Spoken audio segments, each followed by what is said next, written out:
नमस्कार दोस्तों, वॉक पे चर्चा में आपका स्वागत। आज की चर्चा थोड़ी ग्लोबल लेवल पे यूक्रेन रशिया की क्राइसिस के ऊपर और हाउ नाटो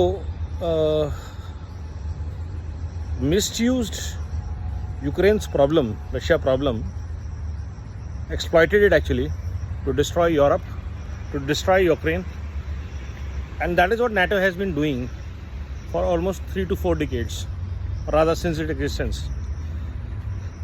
नाटो का एकमात्र ऑब्जेक्टिव ये है कि किसी भी तरह यूएस के अलावा कोई देश पावरफुल ना बन पाए, चाहे वो जर्मनी हो, फ्रांस हो, ब्रिटेन हो, कोई भी कंट्री हो।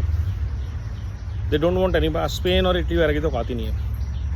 तो उसका सबसे बढ़िया उनके पास एग्जांपल ये होता है कि यूरोप के आसपास कॉन्फ्लिक्ट को या तो क्रिएट करते रहो या जो एग्जिस्टिंग कॉन्फ्लिक्ट्स हैं उनको बढ़ावा देते रहो। From Afghanistan to Syria, Iraq, पहले उन्होंने मिडल ईस्ट से सबको यूरोप पुश किया। Then they got an opportunity in Ukraine. दो पड़ोसियों की लड़ाई थी, आपस में सुलझ सकती थी, बट यूक्रेन ने, नाटो ने इसे इज्जत का सवाल टाइप का बना दिया और उनको एक ज़ेलेंस्की जैसा समझदार नेता भी मिल गया जो उनके इशारों पे नाचने के लिए तैयार था और पूरे के पूरे यूक्रेन को बर्बाद कर दिया। यूक्रेन जो एक बहुत ही अच्छा राष्ट्र माना जाता था, अरबों खरबों रुपए की संपत्ति बर्बाद हो गई,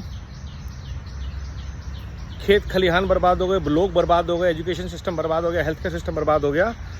और यूएस के लिए बहुत बड़ी अपॉर्चुनिटी निकल के आई, क्योंकि अपने ही पैसे देकर वो यूक्रेन को बनाएंगे दोबारा $1 ट्रिलियन का बिजनेस।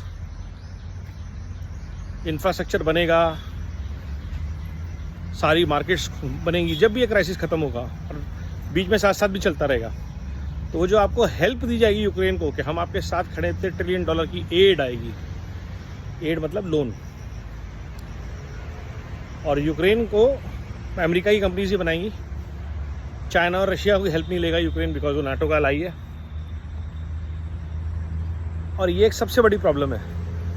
चाइना और यूएस जो अपनी एग्रेशन है उसकी वजह से वर्ल्ड की इकोनॉमीज़ को डिस्ट्रॉय कर रहे हैं अपनी इंडस्ट्रीज़ के लिए, चाहे वो फार्मा इंडस्ट्री हो, चाहे वो इंफ्रास्ट्रक्चर कंपनीज हो, चाहे वो फाइनेंशियल कंपनीज हो। And this is destroying countries like Ukraine. And then there is a war industry that needs to be supported in US, because एक बहुत बड़ी लॉबी है। इंडिया ने वेरी स्मार्टली इस क्राइसिस से अपने आप को दूर रखा, समझदारी का काम किया। In spite of regular provocation from Europe, NATO and other countries, India should take a stand. India ने सिंपल स्टैंड रखा, गलत है, नहीं होना चाहिए, आपस में सुलझाओ। क्योंकि अगर इंडिया दो देशों के मामले में बोलता तो कल इंडिया और चीन और इंडिया और पाकिस्तान के बीच में भी बहुत सारे चौधरी तैयार होते मसले सुलझाने के लिए। और अभी भी चौधरियों की तड़प कम नहीं हुई है। नाटो ने नाटो प्लस का ऑफर एक बनाया है जिसमें वो इंडिया को लाना चाहता है। क्यों? क्योंकि पाकिस्तान अब उनका ट्रस्टवर्दी पार्टनर नहीं रहा है और चाइना को टैकल करने के लिए उनको इंडिया की ज़रूरत पड़ेगी। With India on their side they think they can tackle China, Russia better. तो ये जो लॉन्ग टर्म स्ट्रैटेजीज होती हैं, ये कंट्रीज़, बड़े बड़े लोग, नाटो के जैसे लोग, ये भूल जाते हैं कि स्ट्रैटेजी के गुरु जो थे चाणक्य, वो इंडिया में पैदा हुए थे और आर्ट ऑफ वॉर चाइना ने लिखी थी।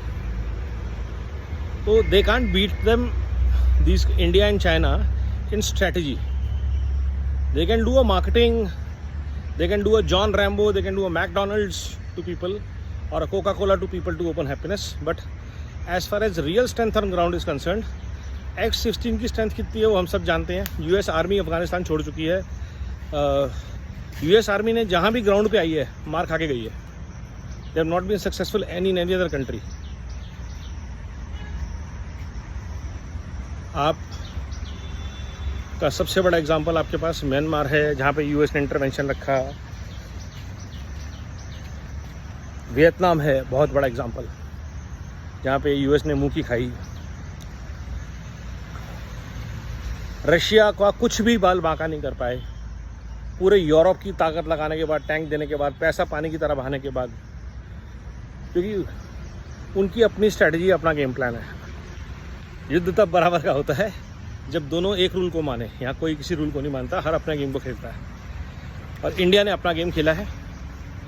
कोविड में जो हमने स्ट्रेंथ बिल्ड की थी आत्मनिर्भर भारत वोकल फॉर लोकल की, उसको इंडिया ने और स्ट्रेंथन किया है अपनी नीड्स, अपनी रिक्वायरमेंट के हिसाब से।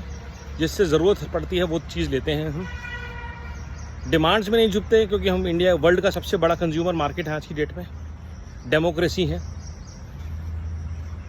और कल्चरली बड़ी डीपली रूटेड है। इंडिया की सेविंग्स वर्ल्ड में वन ऑफ द हाईएस्ट है और आबादी तो दुनिया की हम सबसे बड़ी है ही है। तो ये सारे फैक्टर्स दुनिया के किसी भी देश को, भारत को बहुत बहुत सीरियसली लेने पे मजबूर करते हैं। और ये स्ट्रेंथ ही हमारी है। अगर हम अपने सिस्टम्स को इम्प्लीमेंट करते हैं, करप्शन के ऊपर हम लगाम लगाते हैं,